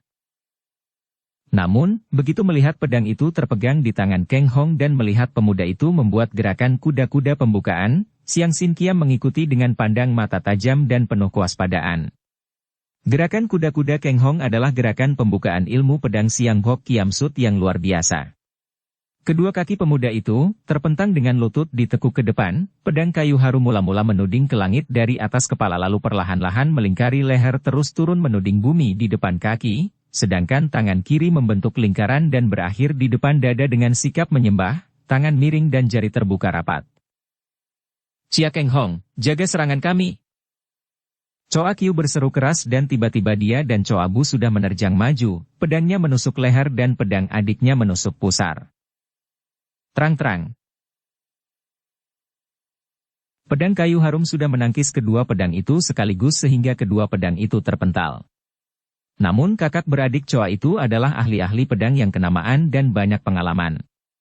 Sungguh pun dari getaran yang melalui pedang mereka itu jelas membuktikan bahwa tenaga sinkang pemuda ini seperti yang sudah mereka ketahui, amat kuat. Namun pedang mereka yang terpental itu mereka ikuti dengan tubuh, dan mereka kini berpencar ke kanan-kiri. Cepat sekali datangnya penyerangannya itu, pedang Choa Kiu membabat kaki sedangkan pedang Choa Bu menusuk lambung. Sing-sing. Kang Hong tetap tenang, kakinya meloncat ke depan, tubuhnya membalik, sinar hijau Siang Bo Kiam membabat ke kanan-kiri menangkis. Cering-cering. Kembali dua kakek itu memutar tubuh karena pedang mereka terpental, kini mereka saling berdekatan, pedang mereka diputar membentuk gulungan dua sinar yang menyilaukan, makin lama makin cepat dan dua gulungan sinar itu kini bersatu, menjadi segulung sinar yang tebal dan kuat. Kemudian tubuh mereka berkelebat lenyap dan yang tampak hanyalah sinar pedang tebal meluncur ke arah Kang Hong. Pemuda ini maklum bahwa, penyatuan, sinar pedang dua kakek ini amat berbahaya dan inilah agaknya yang membuat nama sepasang pedang sakti amat terkenal. Ia pun lalu mengerahkan tenaganya, mempercepat pemutaran pedang Siang Bo Kiam sehingga bayangan tubuhnya terbungkus sinar hijau yang meluncur dan menyambut sinar pedang putih yang mengeluarkan suara bercuitan itu. Terjadilah pertandingan ilmu pedang sakti, yang tampak hanya gulungan putih dan hijau, suara bercuitan dan berdesing-desing diselingi suara, terang-cering terang-terang, dan tampak bunga api kadang-kadang muncrat berhamburan. Setelah bertanding selama 450 jurus, Kang Hong maklum bahwa kalau dia menghendaki, dengan mudah dia akan dapat merobohkan dua orang kakek ini. Akan tetapi dia tidak mau menyakitkan hati atau membuat malu dua orang kakek yang sudah memiliki nama besar di dunia Kangou ini. Maka dia bersuit nyaring dan gerakannya dipercepat. Gulungan sinar pedang berwarna hijau menjadi terang dan lebih panjang, membentuk lingkaran-lingkaran aneh dan terus menghimpit dan membelit gulungan putih kedua kakek itu. Kini tampak betapa Huasan Siang Sin Kiam terdesak hebat dan hal ini dapat diikuti dengan pandang mata dan jelas oleh Bun Hoat Tosu dan para muridnya sehingga mereka menjadi kagum sekali. Akan tetapi para murid Huasan Pai yang berdiri di luar ruangan itu, yang ilmu kepandaiannya belum mencapai tingkat setinggi itu dan belum memiliki ketajaman penglihatan sehingga dapat mengikuti kecepatan sinar pedang, tidak dapat mengikuti kecepatan sinar pedang, tidak dapat melihat 3 orang yang bertanding, hanya melihat gulungan-gulungan sinar pedang. Bagi mereka, pertandingan ini merupakan pertandingan hebat yang menegangkan di mana mereka melihat betapa gulungan sinar pedang putih tidak sehebat tadi bahkan kadang-kadang terpecah menjadi 2 bersatu lagi, terpecah lagi bahkan kadang-kadang terpisah makin jauh, keduanya digulung oleh sinar pedang hijau. Jiwie Locianpue, maafkan saya. Tiba-tiba terdengar seruan Keng Hong dan tampaklah 2 orang kakek itu meloncat ke kanan kiri dengan muka pucat dan tanpa memegang pedang. Sedangkan Keng Hong berdiri di tengah-tengah dengan pedang Siang Bok Kiam diputar-putar sedangkan 2 batang pedang milik kakek itu menempel dan ikut berputar di ujung Siang Bok Kiam. Kemudian tiba-tiba 2 batang pedang itu mencelat dan meluncur ke arah pemiliknya masing-masing. Choa Kiu dan Choa Bu menyambut pedang mereka dan menyimpannya kembali, kemudian menjura ke arah Keng Hong dan berkata, "Kepandaianmu hebat, orang muda. Kami Huasan Siang Sin Kiam mengaku kalah." Keng Hong sudah lebih dulu menjura dan dia cepat berkata, "Ah, Jiwie Locianpue terlalu mengalah dan sungkan. Terima kasih atas pelajaran yang diberikan kepada saya dan biarkan saya anggap bahwa saya telah lulus ujian." Bun Hoa Tosu berkata, "Engkau telah lulus ujian, Chia Tai Hiap. Ilmu pedangmu benar-benar menakjubkan." Wajah Keng Hong menjadi merah sekali mendengar dia disebut Tai Hiap, pendekar besar, oleh ketua Huasanpai. Benar-benar penghormatan yang berlebihan. Cepat dia memberi hormat dan berkata, "Locianpue, harap jangan menyebut Boanpue dengan sebutan Tai Hiap. Sebutan itu bukan didasarkan atas kepandaian, melainkan atas sepak terjang dan perbuatan seseorang, sedangkan Boanpue adalah seorang yang sama sekali belum melakukan sesuatu yang penting. Selamat tinggal dan mudah-mudahan Boanpue akan dapat segera mengantarkan pedang pusaka Huasanpai yang dahulu dipinjam mendiang suhu. Jiwie Siang Sin Kiam ilmu pedang Jiwie bukan main, saya menyatakan kagum sedalam-dalamnya dan maafkan saya." Setelah berkata demikian, Keng Hong melangkah keluar meninggalkan Huasanpai diikuti pandang mata mereka dan keadaan di ruangan itu menjadi sunyi sekali. Terdengar helaan napas Bun Hoa Tosu memecah kesunyian. "Ah, hebat sekali ilmu kepandaian bocah itu, benar-benar mewarisi ilmu dan kelihayan si Chun Hong Tai Hiap. Kalian berdua tidak usah merasa penasaran dikalahkan olehnya, karena Pinto sendiri mungkin tidak akan dapat mengalahkan dia dengan mudah." Mendengar pengakuan ketua Huasanpai ini, para anak murid Huasanpai makin kagum kepada Keng Hong dan keadaan pemuda itu memberi dorongan kepada mereka untuk berlatih lebih giat lagi. Semenjak Kaisar Yunglo mengalahkan keponakannya sendiri dalam perebutan kekuasaan dan naik tahta kerajaan Beng pada tahun 1403, terjadilah perubahan besar yang menuju perbaikan keadaan pemerintah. Kaisar Yunglo yang tadinya adalah seorang panglima perang, memegang tampuk kerajaan dengan tangan besi sesuai dengan jiwanya sebagai prajurit. Segala macam bentuk korupsi dan penyalahgunaan wewenang diberantas dan untuk menghindarkan pemerintah yang dipimpinnya dari pengaruh buruk tuan-tuan tanah yang ada pada masa lalu seolah-olah mencengkeram semua alat pemerintah dengan kekuasaan uang sogokan dan suapan, maka Kaisar Yunglo memindahkan ibu kota dari Nanking ke Peking di utara. Ibu kota utara ini memang tepat di mana dia bertugas ketika masih menjadi panglima, memimpin barisan pertahanan di utara, maka tentu saja Kaisar Yunglo lebih merasa, di tempat sendiri, kalau berada di utara. Pembangunan besar-besaran dilakukan di ibu kota atau kota raja ini, pembangunan yang dilakukan oleh semua ahli seni bangunan yang didatangkan dari segenap penjuru tanah air. Istana yang besar-besar dan amat indah dibangun sehingga kota Raja Peking menjadi kota yang hebat dan indah luar biasa di masa itu, dan terkenal di luar negeri sebagai kota terindah dan menakjubkan para musafir kelana yang datang dari segala penjuru dunia. Tembok besar yang melintang di utara, yang merupakan keajaiban di dunia dan membuktikan kehebatan hasil tenaga manusia, panjangnya lebih kurang 22.500 mil, diperbaiki dan diperkuat. Juga terusan besar yang menghubungkan kota Raja Peking Sungai Yang Tekian dengan Sungai Huangho yang belum selesai dibangun oleh kaisar-kaisar Mongol, kini diteruskan dan diperbaiki dan diselesaikan pembangunannya. Selain mengadakan pembangunan besar-besaran, Juga Kaisar Yongle berusaha keras untuk meningkatkan kecerdasan kaum petani yang menjadi sebagian besar daripada rakyat dengan jalan memerintahkan penyebarluasan kesusastraan dengan mencetak kitab-kitab pusaka lama dan ajaran-ajaran Konghucu sehingga kitab-kitab itu menjadi murah dan mudah didapatkan dan dipelajari oleh rakyat, tidak seperti zaman sebelum itu di mana kitab-kitab hanya dapat dimiliki dan dipelajari oleh kaum ningrat dan hartawan saja. Maka muncullah sastrawan-sastrawan dari kalangan rakyat miskin, dan mereka itu diberi kesempatan untuk meningkatkan hidup dengan jalan menempuh ujian-ujian yang diadakan setiap tahun di kota raja, dan bagi siapa yang lulus akan diberi gelar siucai dan diberi kesempatan menduduki jabatan.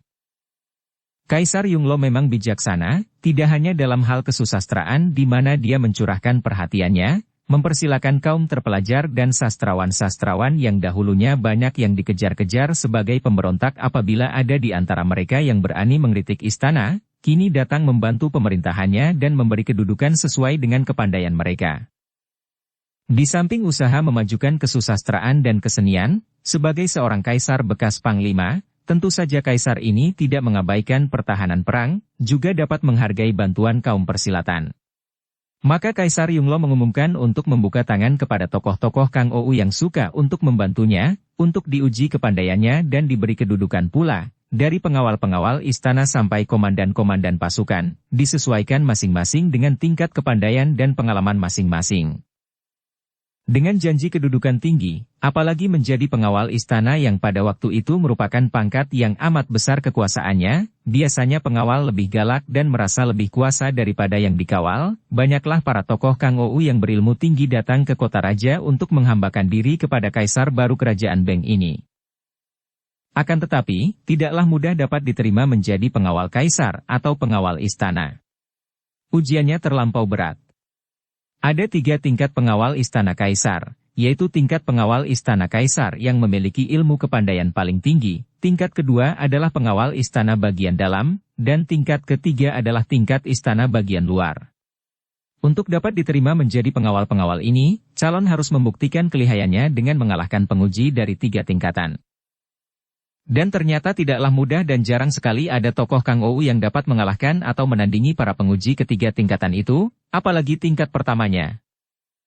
Kaisar Yongle merasa perlu sekali menghimpun tenaga tokoh-tokoh Kang Ou yang lihai untuk memperkuat barisannya karena dia mempunyai cita-cita memperkembangkan kekuasaan negara sampai jauh ke luar negeri, untuk menundukkan daerah-daerah barat dan selatan yang semenjak jatuhnya kerajaan Mongol tidak mau mengakui lagi kekuasaan pemerintah pusat.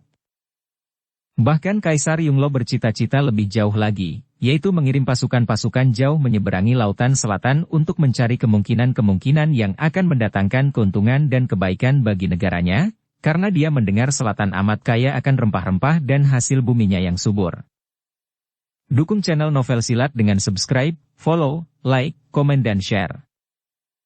Pada suatu hari, pagi-pagi sekali, datanglah 2 orang muda yang amat menarik perhatian ke kota raja. Mereka ini menarik perhatian orang karena merupakan pasangan orang muda yang cantik jelita dan tampan perkasa, seorang wanita muda yang sukar ditaksir usianya antara 20 dan 30 tahun, berpakaian serba jambon, rambutnya yang hitam digelung ke atas dan dihias burung hong kecil dari emas permata yang amat indah. Di punggungnya terdapat sarung pedang dari emas pula terukir indah sehingga hiasan ini mendatangkan sifat gagah pada kecantikannya. Adapun pria yang berjalan di sebelahnya juga amat menarik perhatian orang. Pria ini usianya antara 40-an tahun, bertubuh tinggi besar dan gagah. Pakaiannya mewah sekali, dari ujung rambut yang tersisir rapi dan licin mengkilap sampai ke ujung sepatunya yang baru dan mengkilap pula dapat diketahui bahwa dia adalah seorang pria pesolek yang amat menjaga diri dan pakaiannya agar selalu kelihatan tampan. Dan memang pria itu berwajah tampan, berpandang mata penuh pikatan, senyumnya pun dapat meruntuhkan hati wanita yang kurang kuat. Seperti juga wanita muda di sebelahnya, di samping ketampanan dan kegantengannya, laki-laki ini kelihatan gagah dengan adanya pedang yang tergantung di pinggang, pedang yang sarungnya berwarna hitam dan terukir bunga-bunga teratai terbuat dari emas pada gagang pedang dan sarungnya. Wanita cantik jelita dan gagah itu bukan lain Be Cui Im, sedangkan pria di sebelahnya ini adalah Kim Lian Jae Huang Xiaolek. Cui Im yang mendengar pula akan pengumuman istana segera mempergunakan kesempatan ini untuk mengikuti ujian karena wanita yang haus kekuasaan ini menganggap bahwa cara yang paling tepat untuk menjadi nomor satu di dunia adalah menjadi jagoan nomor satu pula. Maka ia lalu mengajak sekutunya, Xiao Lek untuk datang ke kota raja. Berbeda dengan sebagian tokoh Kang Ou di masa itu yang segan untuk memperlihatkan diri sehingga terlibat dalam pertentangan, Cui Im dan Xiao Lek yang terlalu percaya kepada diri sendiri dan memandang rendah orang lain, secara terang-terangan bersikap sebagai ahli persilatan dengan lagak terbuka dan menantang. Maka tentu saja mereka menarik banyak perhatian orang di kota raja dengan lagak mereka yang menginap di rumah penginapan terbesar, makan di rumah makan termewah dan hidup secara royal sekali. Mereka berdua tidak tergesa-gesa mengunjungi tempat pendaftaran di istana, melainkan berpesiar di kota raja sampai 3 hari. Xiao Lek yang selalu taat dan tunduk kepada Cui Im, selama di kota raja tidak berani melakukan kebiasaannya, yaitu mengganggu wanita-wanita cantik. Kita menghendaki kedudukan tinggi sebagai pengawal kaisar, jangan merusak nama dengan perbuatan yang mengacaukan, kata Cui Im. Xiao Lek tidak berani melanggar dan dia hanya menelan ludah saja setiap kali melihat putri-putri cantik yang banyak terdapat di kota raja dan memuaskan nafsunya dengan berfoya-foya bersama wanita kelas 1 di kota raja. 3 hari kemudian, Cui Im dan Xiao Lek menghadap para petugas pendaftaran, yaitu perwira-perwira pengawal yang menerima semua pendaftaran dan kantornya berada di bangunan samping depan istana. Pagi itu tidak ada orang lain yang mendaftarkan, dan memang makin lama makin berkuranglah para pendaftar setelah terdengar berita betapa beratnya syarat-syarat ujian dan betapa sebagian besar para peserta gagal dalam menempuh ujian, tidak dapat menandingi kelihayan si penguji. Belasan orang perwira yang bertugas di situ memandang Cui Im dengan mata terbelalak, penuh kekaguman dan keheranan. Kalau yang datang mendaftarkan diri seorang pria seperti Xiao Lek, mereka tidak akan merasa heran, dan kalau seorang wanita tua yang banyak terdapat di kalangan tokoh Kang Ou mendaftarkan, mereka pun akan menerima hal ini sebagai hal wajar dan tidak aneh. Akan tetapi seorang wanita muda dan cantik jelita seperti Cui Im datang mendaftarkan diri untuk menjadi pengawal. Benar-benar hal ini membuat mereka terheran-heran. Akan tetapi mereka adalah petugas-petugas yang langsung berada di bawah pengawasan istana dan berdisiplin, maka mereka menerima Xiao Lek dan Cui Im sebagaimana mestinya dan bertanya kepada dua orang ini hendak mendaftarkan untuk calon pengawal tingkat apa. Tentu saja tingkat pengawal kaisar, atau adakah tingkat yang lebih tinggi dari itu?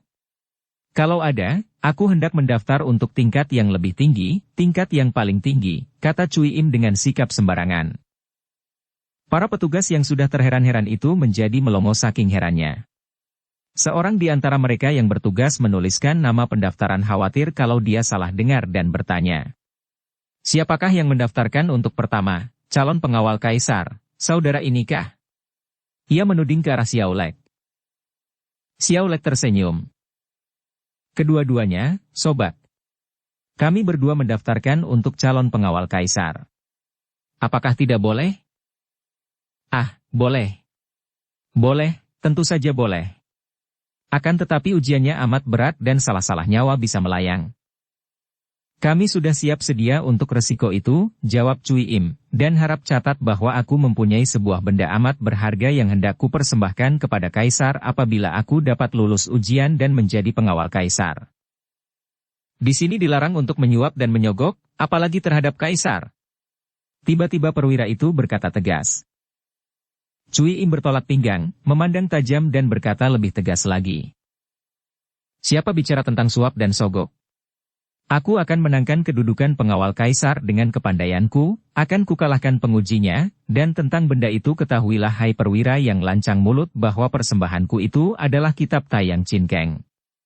Orang berkedudukan rendah seperti engkau mungkin tidak mengenalnya, akan tetapi aku merasa yakin bahwa kaisar akan mengenal kitab itu. Para perwira itu diam-diam mendongkol akan tetapi terkejut juga. Dengan singkat dan tanpa banyak cakap agar tidak menimbulkan keributan dengan orang-orang Kang Ou yang mereka tahu berwatak aneh-aneh itu, nama Xiao Lek dan Cui Im dicatat dan juga rumah penginapan mereka dicatat. Jiwie, kalian berdua akan dipanggil kalau saat ujian tiba. Cui Im dan Xiao Lek meninggalkan tempat itu dan mereka berdua sambil menanti panggilan itu melihat-lihat pembangunan yang sedang dilakukan secara besar-besaran oleh kaisar. Tiada kunjung habis keheranan dan kekaguman mereka berdua akan kehebatan pembangunan itu dan mereka makin bersemangat untuk mencari kedudukan menghambakan diri kepada kaisar yang luar biasa ini. Karena Bei Cui Im dan Xiao Lek mendaftarkan nama mereka tanpa julukan, para petugas memandang rendah. Akan tetapi ketika mereka menyebut tentang kitab Taiyang Chin Keng, terkejutlah semua pegawai kaisar dan cepat-cepat mereka melaporkannya kepada kaisar. Kaisar Yonglo terkejut juga dan merasa girang sekali. Tentu saja dia sudah mengenal nama kitab Taiyang Chin Keng ini, karena sejak dahulu dia mencari-cari kitab ini. Taiyang Chin Keng, kitab ilmu barisan matahari, adalah kitab pusaka ciptaan Raja Besar Jenghis Han, berisi ilmu dan siasat mengatur barisan. Mengingat akan hasil yang gilang gemilang dari bangsa Mongol di bawah bimbingan Jenghis Han dahulu dapat dibayangkan betapa pentingnya isi kitab ini bagi Kaisar Yonglo yang berjiwa prajurit. Panggil mereka dan biar mereka diuji oleh pengawal nomor 1. Kami akan menyaksikan sendiri ujian ini, berkata Kaisar dan sibuklah para pengawal mengatur untuk melaksanakan perintah ini. Dahulu memang Kaisar sendiri sering menonton ujian kelihayan para calon pengawal, akan tetapi karena jarang sekali ada yang lulus, akhir-akhir ini Kaisar jarang menonton. Hanya kalau ada calon yang namanya sudah terkenal, baru Kaisar berkenan menonton karena memang menjadi sebuah di antara kesukaan Kaisar Yonglo untuk menonton pertandingan silat. Apalagi dia sendiri adalah seorang ahli silat yang lihai.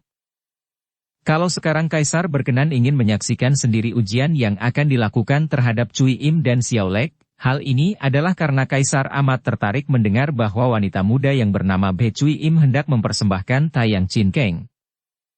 Ketika Cui Im dan Xiao Lek memenuhi panggilan menghadap ke istana, mereka memasuki halaman istana dengan sikap yang biasa saja, tidak kelihatan tegang sama sekali sehingga makin mengagumkan hati para pengawal yang menyambut mereka di pintu gerbang pertama. Bei Cui Im mengenakan pakaian berwarna merah muda yang ringkas dan ketat sehingga bentuk tubuhnya tampak membayang nyata, rambutnya digulung ke atas dan diikat pita dengan erat, pinggangnya yang ramping memakai ikat pinggang sutera kuning yang panjang sampai ke depan jari kaki, pedangnya tergantung di punggung. Dan dekat pedang itu tampak sebuah buntalan sutera kuning yang berisi kitab dan menempel di punggung.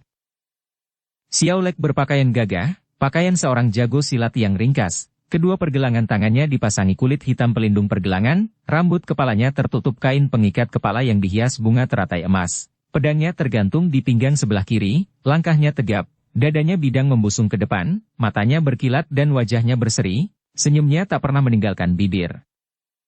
Cui Im dan Xiao Lek diantarkan masuk ke ruangan sebelah samping kiri dan di sepanjang jalan memasuki ruangan itu, mereka berdua melihat barisan pengawal berdiri menjaga di kanan kiri.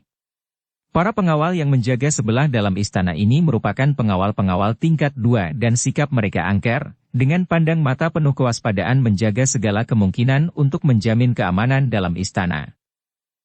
Akan tetapi Cui Im dan Xiao Lek berjalan dengan sikap tenang, mengikuti petunjuk jalan yang kini berganti rombongan, yaitu rombongan pengawal dalam yang mengoper tugas dari pengawal luar yang tadi mengantar kedua orang itu. Rombongan pengawal dalam yang berjumlah 6 orang ini terus membawa Cui Im dan Xiao Lek memasuki ruangan yang disediakan untuk menguji para calon pengawal tingkat 1 atau pengawal pribadi Kaisar.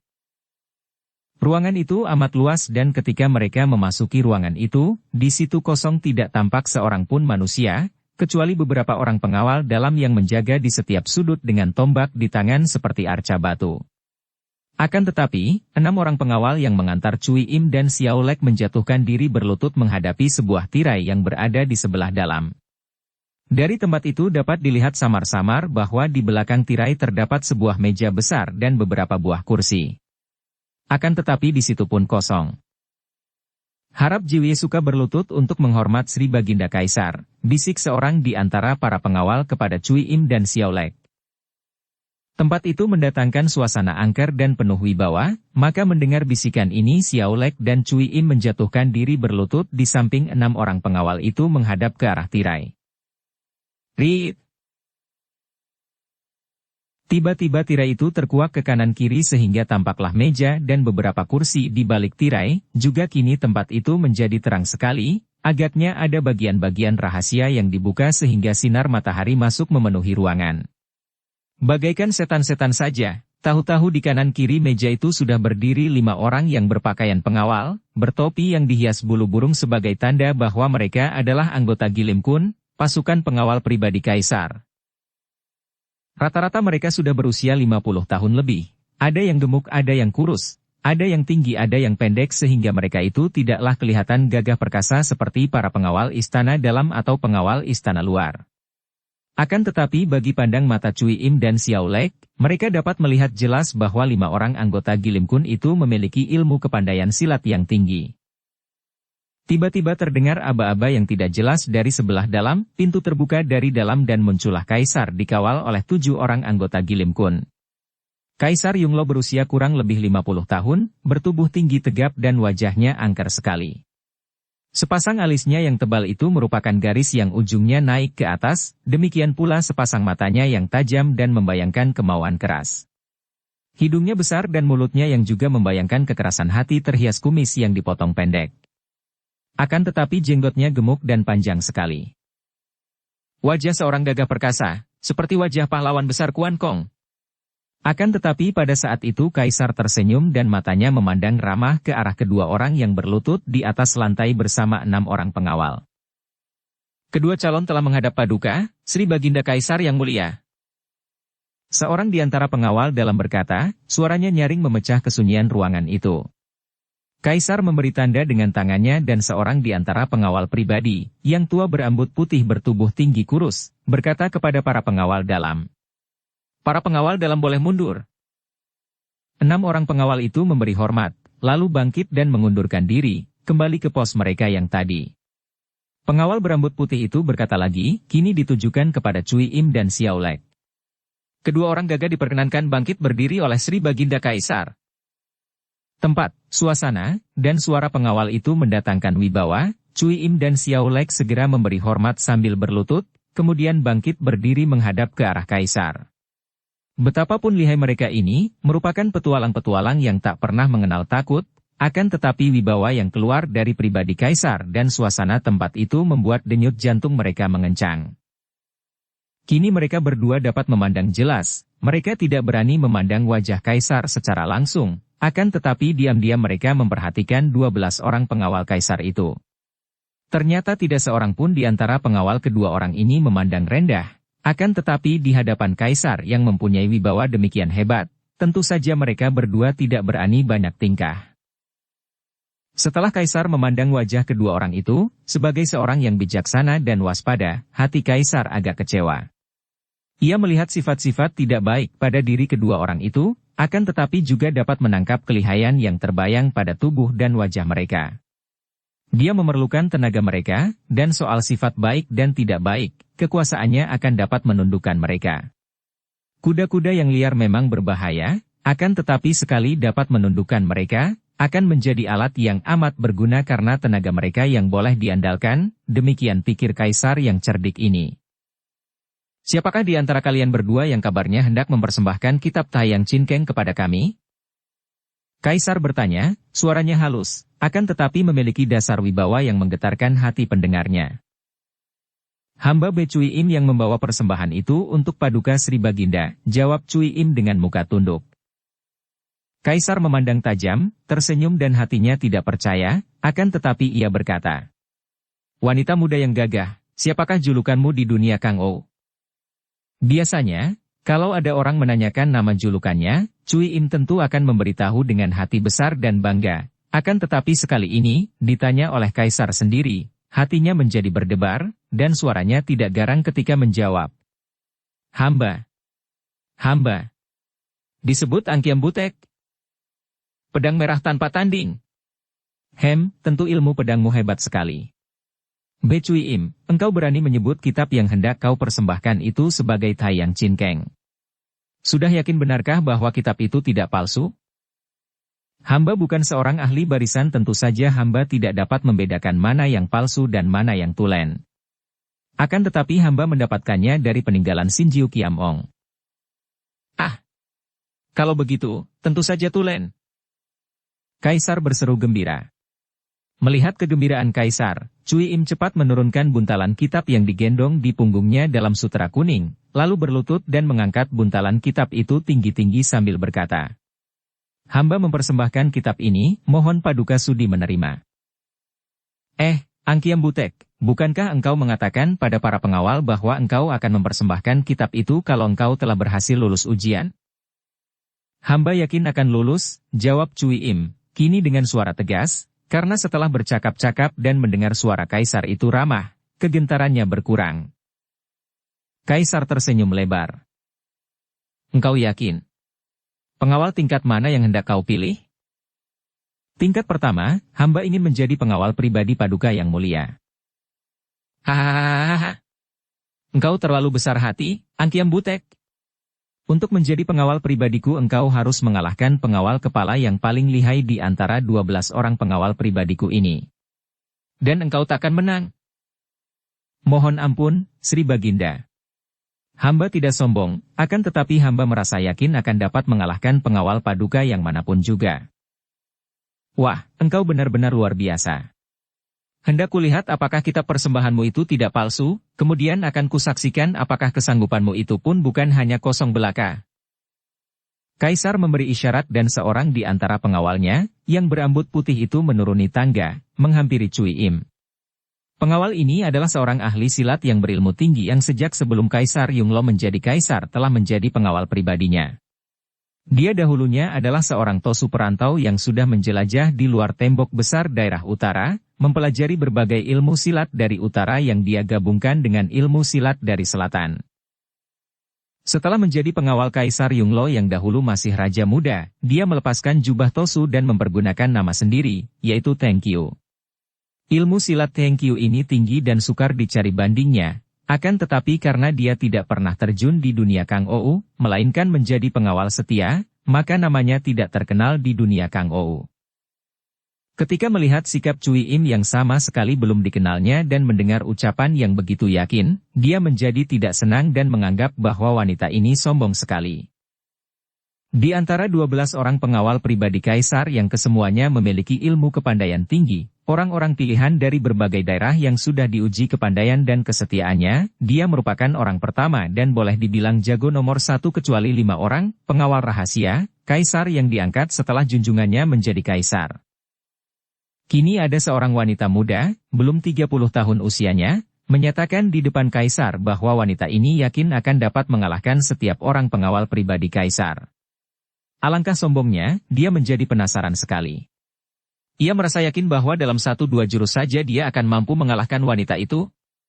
Maka ketika dia menerima isyarat kaisar untuk menerima persembahan kitab ilmu perang itu, dia melangkah maju menghampiri Cui Im yang berlutut kemudian menggerakkan tangan untuk menerima kitab yang terbungkus sutra kuning. Akan tetapi dalam melakukan gerakan ini, dia telah mengerahkan tenaga sinkangnya dengan maksud untuk membuat tergetar tangan Cui Im sehingga wanita itu akan melepaskan kitab jatuh ke lantai. Hal ini akan membuat malu wanita yang bersumbar akan mengalahkan semua pengawal pribadi kaisar. Tadinya Cui Im akan menyerahkan kitab itu, akan tetapi begitu tangannya tergetar setelah kakek berambut putih itu menyentuh kitab, dia terkejut dan memandang tajam. Dilihatnya pengawal itu tersenyum mengejek, maka tahulah ia bahwa pengawal ini sengaja hendak menguji dan membuat malu. Ia menjadi marah dan tanpa diketahui siapapun ia mengerahkan sinkangnya sambil mempererat pegangan jari tangannya pada kitab dalam bungkusan itu. Kini giliran Tenkyu yang kaget setengah mati. Tangan wanita itu sama sekali tidak menjadi lumpuh seperti lazimnya orang yang terkena serangan sinkangnya, dan buku itu sama sekali tidak terlepas, bahkan begitu erat terpegang ketika dia mencoba untuk mengambilnya. Kitab dalam bungkusan itu seolah-olah melekat di tangan Cui Im. Tenkyu menjadi penasaran. Ia lalu menghimpun seluruh tenaga sinkangnya dan mengerahkan tenaga untuk mengambil kitab itu secara paksa. Namun, tetap saja kitab itu tidak terampas, bergerak sedikit pun tidak. Tadinya dia masih merasa malu untuk memperlihatkan bahwa dia mengerahkan tenaga, akan tetapi begitu mendapat kenyataan betapa kitab itu benar-benar diambil, dia tidak ingat lagi betapa dia telah memasangkan kuda-kuda di depan wanita yang berlutut itu, kedua kakinya terpentang tegak dan mengeluarkan tenaga sehingga lantai yang diinjaknya seolah-olah melekat dengan telapak sepatunya, kemudian dia mengerahkan tenaga dan tampak jelas betapa dadanya melembung besar di balik bajunya. Hal ini tidak saja tampak oleh semua pengawal, bahkan kaisar sendiri melihatnya dan kaisar ini yang juga mengerti akan ilmu silat tinggi sampai mendoyong ke depan di atas kursinya untuk menyaksikan adu tenaga yang amat hebat itu. Ia tertarik sekali dan menjadi gembira karena ingin juga dia menyaksikan apakah wanita muda itu sanggup mempertahankan betotan tangan yang demikian kuat dari pengawal nomor 1. Adu tenaga itu terjadi hanya beberapa detik saja karena Thank You segera maklum bahwa dia benar-benar tidak sanggup merampas kitab itu dari tangan Cui Im. Dengan muka kemerahan dia lalu melepaskan tangannya, dan berdiri seperti orang bingung. Melihat ini, hampir saja Kaisar bangkit dari kursinya saking herannya. Akan tetapi Kaisar ini masih menguasai hatinya dan dia bertanya. Thank You, bagaimana? Kenapa kau tidak menerima kitab itu? Thank You menjadi makin merah wajahnya dan dia menjawab gagap. Dia tidak mau memberikannya, Sri Baginda. Sepasang mata Kaisar itu bersinar-sinar. Ia maklum apa yang terjadi diam-diam tadi, maklum atau dapat menduga bahwa pengawalnya itu tentu telah menguji tenaga wanita itu dan ternyata tidak mampu merampas kitab. Heh, Angkiam Butek, mengapa engkau tidak menyerahkan kitab itu kepada pengawalku? Mohon ampun, Sri Baginda. Karena tidak ada perintah dari Sri Baginda bahwa hamba harus menyerahkan kitab kepada orang lain kecuali kepada tangan Sri Baginda sendiri, maka terpaksa hamba tidak memberikannya kepada pengawal ini, jawab Cui Im, dan hati wanita ini lega menyaksikan sinar kegembiraan di wajah Kaisar. Pada saat itu, masuklah pengawal dalam dan berlutut di depan Kaisar sambil melaporkan bahwa Tecai Ciangkun, Panglima Besar T, datang mohon menghadap. Mendengar ini, wajah Kaisar berseri dan seolah-olah melupakan peristiwa yang dihadapinya, bertepuk tangan gembira dan berkata, "Suruh dia cepat datang menghadap. Biarpun sekarang bukan saatnya, akan tetapi aku ingin mendengar hasil persiapannya." Thank You menjadi lega hatinya karena dia merasa seolah-olah terlepas dari keadaan yang memalukan. Ia lalu melangkah kembali ke tempatnya, yaitu di antara 11 orang rekannya yang berdiri menjaga di kanan-kiri. Cui Im dan Xiao Lek masih berlutut di situ dan mereka berdua pun tidak berani mengeluarkan suara atau bergerak sebelum ditanya, bahkan Cui Im masih memegangi bungkusan sutera kuning yang berisi kitab. Tak lama kemudian, masuklah dalam ruangan itu 2 orang laki-laki berpakaian pembesar tinggi berpakaian sederhana berusia kurang lebih 40 tahun yang kelihatannya seperti orang mengantuk. Ketika Cui Im melirik ke arah 2 orang pembesar itu, diam-diam ia terkejut melihat sinar mata kedua orang pembesar itu demikian terang dan tajam seperti mata harimau di tempat gelap. Yang pertama dan boleh dibilang jago nomor 1 kecuali 5 orang, pengawal rahasia, Kaisar yang diangkat setelah junjungannya menjadi Kaisar. Kaisar sendiri menyambut 2 orang pembesar itu, akan tetapi jelas bahwa Kaisar amat menghormati pembesar yang bertubuh tinggi, yang usianya sudah lebih tua dari Kaisar. Sedangkan pembesar kedua yang pendek tubuhnya dan memakai topi bundar, peci, dan berpakaian putih pula, membungkuk-bungkuk dengan sikap tenang kepada Kaisar. Kemudian mereka berdua berlutut menyembah. "Teh Ciangkun, bangkitlah dan duduklah. Kebetulan sekali Ciangkun datang, kami sedang melakukan ujian atas diri 2 orang calon pengawal yang amat menarik hati. Biarlah urusan kita itu kita bicarakan nanti setelah menguji calon pengawal ini. Dan inikah pembantumu yang kau sebut dahulu itu?" "Benar demikian, Sri Baginda yang mulia," jawab pembesar yang bertubuh tinggi dengan suaranya yang tenang dan dalam. "Hamba adalah Mahuan, berasal dari Sinkiang dan hamba bersiap sedia untuk membantu Teh Ciangkun sahabat hamba sejak dahulu untuk melaksanakan tugas memenuhi perintah Sri Baginda." "Bagus, bagus, duduklah kalian di sisiku sini," kata Kaisar. Pembesar itu adalah seorang panglima laksamana yaitu panglima yang menguasai armada yang dibentuk oleh kerajaan Beng, bernama Teho. Tokoh ini amat terkenal, yaitu utusan kerajaan Beng yang berlayar sampai ke Indonesia. Adapun pembesar kedua, Mahuan, juga amat terkenal karena dia adalah seorang berilmu yang beragama Islam dan karena raja-raja kecil di seberang lautan selatan sebagian besar beragama Islam, maka Panglima Teho mengajak Mahuan dalam pelayarannya. Ada tersebut dalam dongeng tradisional bahwa Mahuan ini dikenal sebagai Dampo Awang yang peninggalannya banyak terdapat di Pulau Jawa, di antaranya di Gedong Batu Sampokong di Semarang. 2 orang pembesar itu duduk di atas kursi di sebelah kiri Kaisar, sedangkan laki-laki berpakaian sederhana yang seperti orang mengantuk itu lalu berdiri di belakang Teh Ciangkun, sikapnya acuh tak acuh. "Kebetulan sekali engkau datang, Teh Ciangkun. Lihat 2 orang muda itu. Bagaimana pendapat Ciangkun atas diri mereka?" Teho menatap tajam wajah Cui Im dan Xiao Lek. Ketika Cui Im mengerling dan bertemu pandang dengan pembesar itu, ia merasa bulu tengkuknya berdiri. Ternyata pembesar ini memiliki wibawa yang tidak kalah hebat oleh kaisar sendiri. Ketika ia melirik ke arah Ma Huan, ia lebih bergidik lagi. Sinar mata yang amat tenang dan sabar dari kakek berkopiah putih itu seolah-olah menembus jantungnya. Mengingatkan hamba akan buah yang matang kepanasan, masak kulitnya mentah isinya, Sri Baginda. Jawab Teho yang tenang ini membuat jantung Cui Im dan Xiao Lek berdebar tegang. Apakah hanya dengan sekali pandang saja Panglima Besar itu sudah mengenal keadaan hati mereka? Mereka menjadi gentar dan berjanji dalam hati untuk berhati-hati dan tidak sembrono menghadapi kaisar yang selain berwibawa juga memiliki banyak orang sakti itu. Hahaha, wawasanmu terlalu mendalam, Te Chiang Kun. Akan tetapi bagaimana kalau mereka menjadi pengawal? Yang kita pentingkan adalah kegunaan mereka sebagai pengawal, bukan? Tergantung dari tingkat kepandaian mereka, Sri Baginda. Justru itulah saat ini kami sedang mengujinya. Tahukah engkau, panglimaku yang bijaksana, bahwa dia selain datang untuk melamar, juga wanita lihai yang berjuluk Angkiam Butek ini mempersembahkan sebuah kitab Tai Yang Cinkeng kepadaku? Teho tampak kaget dan tercengang mengerutkan keningnya. Kalau betul demikian, jasanya tidak kecil. Sayangnya, pengawalku tidak mampu mengambil kitab itu dari tangannya, kata pula Sri Baginda sambil tersenyum. Benarkah? Sri Baginda, bolehkah hamba menyuruh pembantu hamba Tio Hok Guan untuk mengambilkan kitab itu dari tangannya? Hahaha, ini pengawal dan muridmu yang dahulu berjuluk Ban Kin Kui, setan bertenaga selaksakati? Bagus, cobalah. Teho menoleh ke arah pengawalnya dan mengangguk. Tio Hok Guan dengan sikap hormat memberi penghormatan kepada kaisar dan kedua orang pembesar, lalu menghampiri Cui Im dengan malas-malasan. Bersambung ke bab 16. Dukung kami dengan subscribe, follow, like, komen dan share. Terima kasih.